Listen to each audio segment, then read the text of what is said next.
గత కొన్ని నెలలుగా మనం ప్రభుత్వం వెంటబడుతున్నాం. మీరు కామారెడ్డి డిక్లరేషన్లో చెప్పినట్టుగా పాటించాలే, బీసీలకు న్యాయం చేయాలని కోరుతా ఉన్నాం.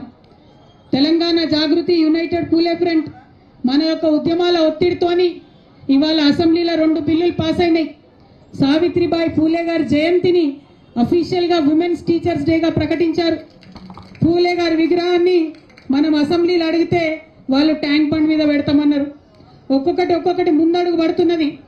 ఒక్కొక్కటిగా ప్రభుత్వాలను కదిలించగలుగుతా ఉన్నాం, వారి మెడలు వంచగలుగుతా ఉన్నాం. ఇప్పుడు చాలా బలీయమైనటువంటి ఆకాంక్ష మనందరికీ ఏందది?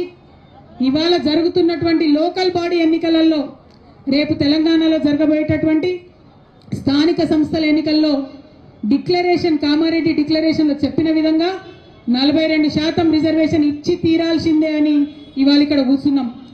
42% రిజర్వేషన్ కోసం 72 గంటల నిరంతర నిరాహార దీక్ష కోసం ఇవాళ ఇక్కడ కూర్చున్నాం. ఇది రాజకీయ పోరాటం కాదు, ఇది ఆత్మగౌరవ పోరాటం. బీసీల ఆత్మగౌరవం కోసం జరుగుతున్నటువంటి పోరాటం, గాంధీ గారు చూపించినటువంటి మార్గంలో మనం చేస్తున్నటువంటి పోరాటం.